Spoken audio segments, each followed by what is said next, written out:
Welcome to Jules. I'm Berg. We are here in my living room, not on a mountain. What do I say about that? I am an outdoor athlete, a sports psychologist, a sports scientist. I'm a trans man in medical transition, and I love being outside doing sports. That's the point of being an outdoor athlete. Being on the side of a mountain, my favorite sport. I like being on bikes, lifting. I love sprinting. I don't love running, but I do it because it's good for you. I love swimming. I have a background of having done a ton of sports. Fantastic stuff. Little backstory. I actually come from a musical background and I had to leave music. I have an extremely long musical training program behind me as a child. I played piano. I had a 3.5 octave soprano voice, which as a trans man, you can imagine was potentially extremely dysphoric for me. Very difficult.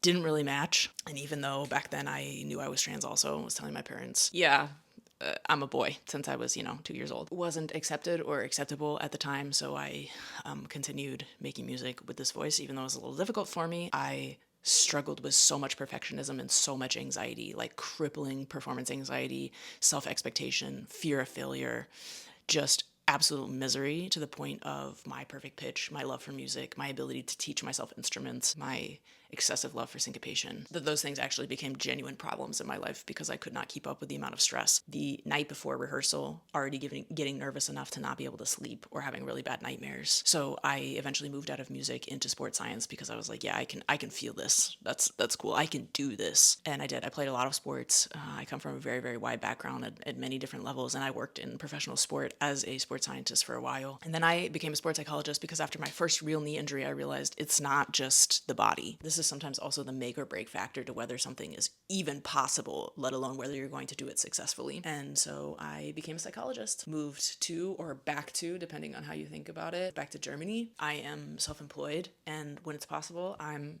in the mountains. That's been my favorite hobby since I got here. I had a slight distraction from that and from doing outdoor sports for about 1.5 years. And so that led to me doing a lot less sports. And once I was no longer in that situation, I had to get my health back on track. Lots of testing, lots of doctor's appointments, a surgery. And now I'm back on the bike and better than ever, having more fun than ever. A big reason for me starting this account, I'm not going to sit here and be the 2 millionth account doing gear reviews. What I do want to talk about is the vulnerability and the reason why people do sports like this, at least the reason why I do it. As a sports psychologist, I am constantly telling my athletes to be brave, the courage to be strong and to be who they are and to talk about themselves and to be kind to themselves and to set their own expectations, change their own lives, and to do their sport for them and to allow themselves to be seen as that athlete and also that person, even if they're not perfect. And my goal is to do that here as well, but also to talk vulnerably and openly within reason. And a big reason for me actually starting this account is at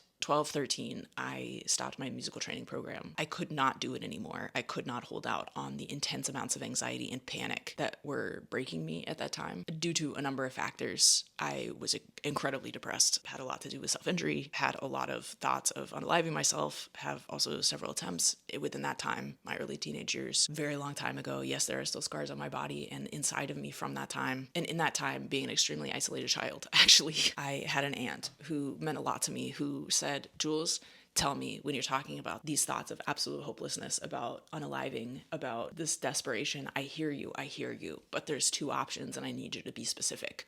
It's really important. Do you want this to end because you don't want to have any more experiences here? Because you are done, regardless of what the experiences are, whether they're good, whether they're bad, whether they're on a mountain, whether they're in a pool, whether they're the worst experience of your life, whether it's the best. You don't want to have any more experiences. Is that the reason why you're ending things? Or is it just because this situation right now is so bad? If somebody were to offer you a solution to it right now besides unaliving yourself, would you take that and want to continue having other experiences? And yes, of course it was that situation. Exactly that thought has always given me the ability to say, yes, I might have thoughts in the back of my mind sometime in extreme situations, that those things only have a certain amount of danger for me. And don't worry, I have many therapists because I know I don't want this experience to end. I just want this experience to end. And this thought saved my life again last year when I was going through intense experiences of loss and other things that only my lawyer is allowed to hear at this point, but don't worry, I will say them at a later point. Thank God that I had the conversation with my aunt when I was 13, 14 years old, and I learned it then, and that it's so deep in myself, and that I know that when I'm super distressed and those thoughts pop up, I can call my friends and get out, and I know exactly where the line is. However, I also know, because I am now an adult, I can make opportunities for myself to have that joy, to get out of that terrible situation. I can enable myself to move beyond that pain. I can give myself the hand of, hey, there's other experiences, even if that simply means reminding myself that there's other experiences to be had than this terrible experience I'm going through right now. And a lot of that joy for me is around being in the mountains, and it's around climbing, and it's around, being on a summit.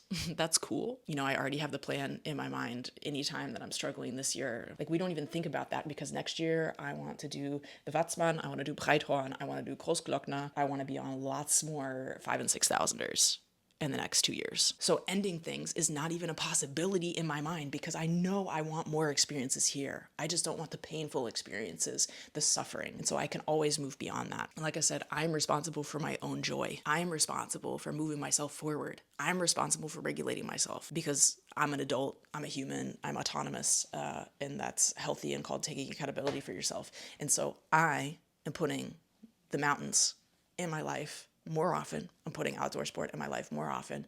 I am basing my life around these things that bring me joy and have found so many people along the way already in real life who accompany me around this and value this about me, and I value that in them. In this community, I found a lot of people who would think a lot more like me. I'm very neurodivergent. I am also very independent. I've spent a lot of time outside. I have different thoughts about like risk aversion and stuff like that. I just genuinely think differently. And I find a lot more of these people in the outdoor sport community. I wish myself so much more of that. I wish myself the ability to have joy and experience it on a regular basis, to have a lot more hope because of that, to see many things and meet many people because that's so interesting and so exciting to me and so fulfilling. And I wish myself the experience of being seen, continuously being accompanied by people who love, see, hear me, and want to spend time with me. In best case, they want to spend time with me in the mountains or on a bike or doing something like that. So welcome to Jules, I'm Berg. We are here in my living room, not on a mountain. And I say the side of a mountain. Most of my life has been spent on the side of a mountain going up or down. Of my life, and definitely most of my climbing is on the side of a mountain. We only really peak in life for a couple minutes, maybe a couple days, maybe a couple weeks. And the rest of the time is spent hopefully enjoying the ride, doing my best. So we might as well find joy and community while doing that. Let's really get in there.